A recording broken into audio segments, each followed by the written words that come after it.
And when you got 45 million kroners, you're not begging people, oh, would you please join me? Please, I need you. You're not begging people. You're not crying for people. You say, I got 45 million kroners. Do you want it? No? You want it? No? You want it? You, I can help. You own it. You know what you got. I think my mind just closed off that chapter and said, you know, this is too painful. You don't want to go back there. We're just going to protect you from that or whatever. I mean, that's the only thing I can think of, because I can't think of what he said.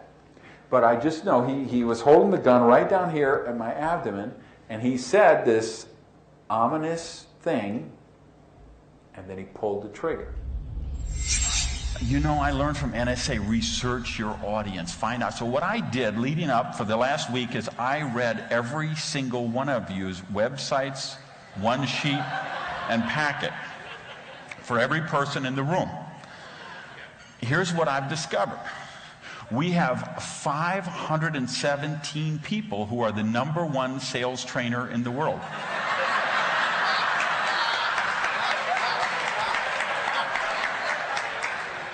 So why can't you sell more of your speeches?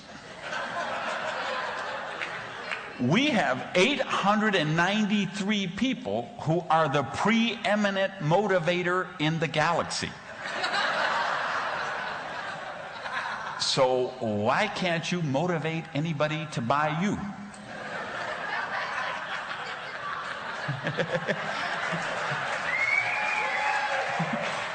And we have about 312 people who claim they can actually move mountains with a mustard seed.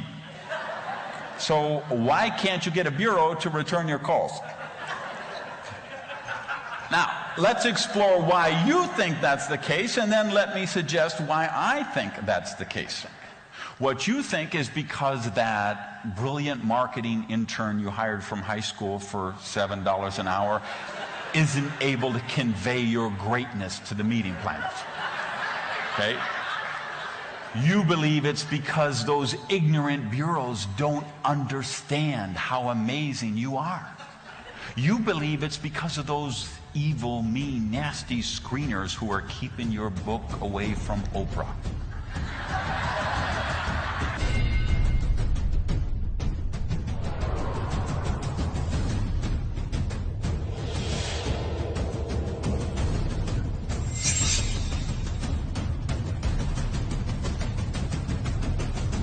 I don't know what this guy knows, but he knows something.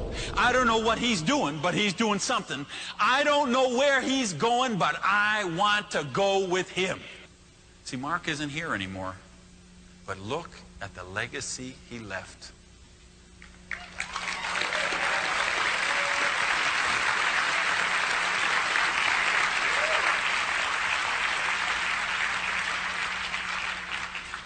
You know, I got a chance to call Baxter Richardson. I looked him up, found the phone directory, called. He's still a teacher. He barely remembered me. Because you know what? He must have counseled dozens and dozens of troubled kids. And I was one kid he saw once in a jail cell and a couple of times after that. He barely remembered me. But let me tell you, I remembered him.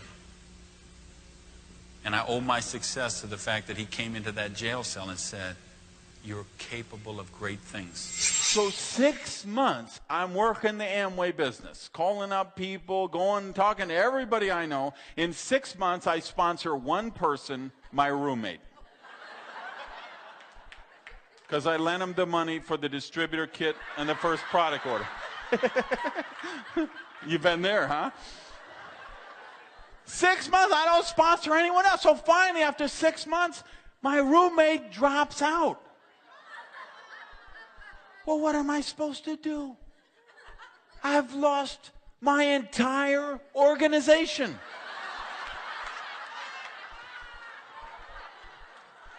So I quit. But of course, I've already prospected everybody I know. So of course, when anybody joins anything like that, they say, call Gage, he's into those things. So a couple of months go by, I get a call, and he says, I got a deal just like Amway, only better. Well, I liked Amway. So he comes, shows me the deal. I'm in. Sign up the roommate.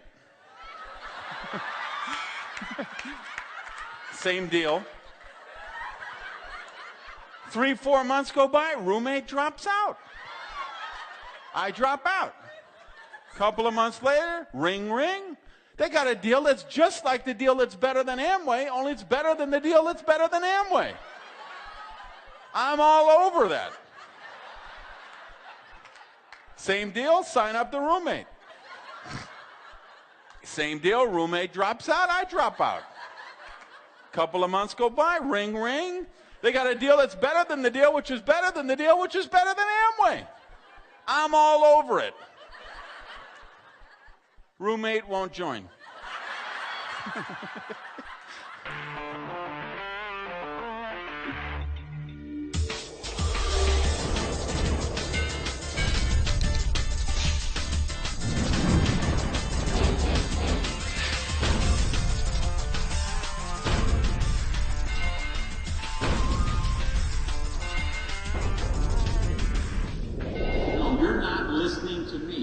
I am going to make it. You can call my mother in the morning when I'm okay.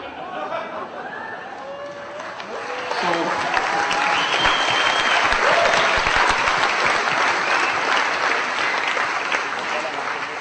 they finally bring in 6 doctors to argue with me. 6 doctors to tell me I'm going to die and they need to call my mother. And I told all 6 of them, get your scalpels, get your tools, do whatever you got to do, but you're not getting my mother's number because I'm going to make it.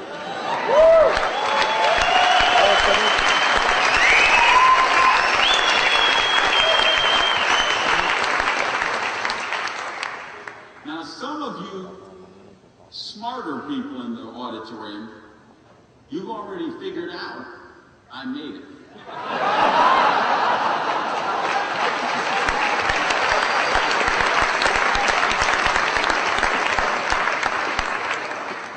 Now let's talk about why I made it. I made it because I believed I would make it. Yes. Do you really get that? Yes.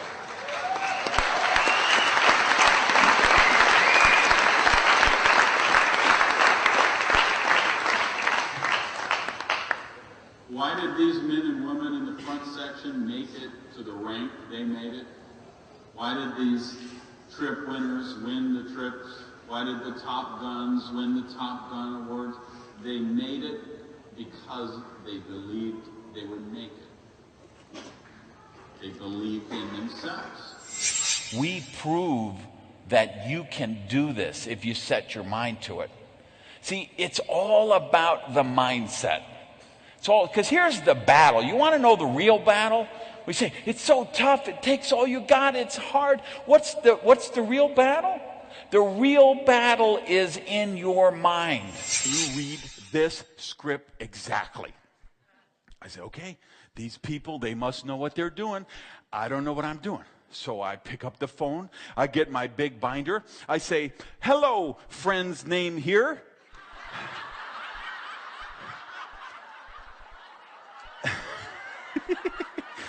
This is your name here, and I have something I'm really excited about, and I'd like to share with you. What would be better, Tuesday night at 7 o'clock or Thursday night at 7:30?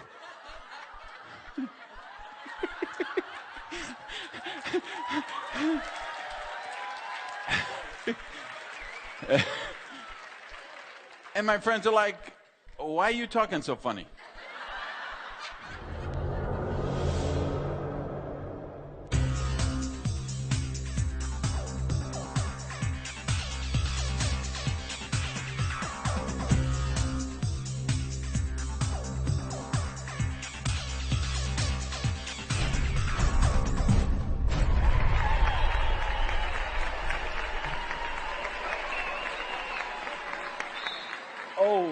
The Places You'll Go by Dr. Seuss. Congratulations. Today is your day. You're off to great places. You're off and away. Think about the time when you had somebody who read you those stories and you first learned to read yourself. And you read those stories and you believed those stories. Because belief is a funny thing.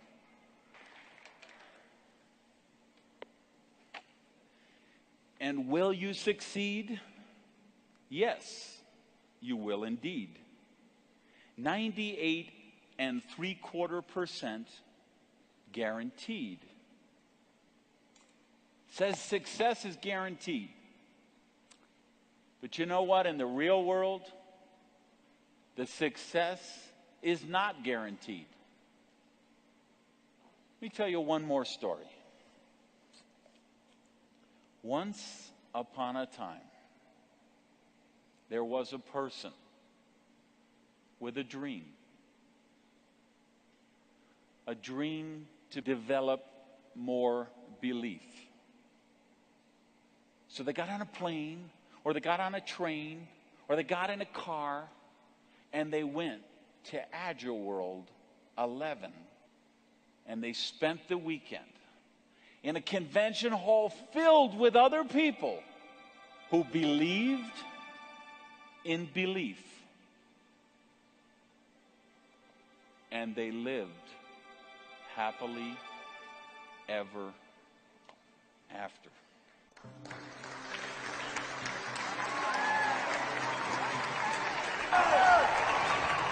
I need to know, do you believe in cell tech?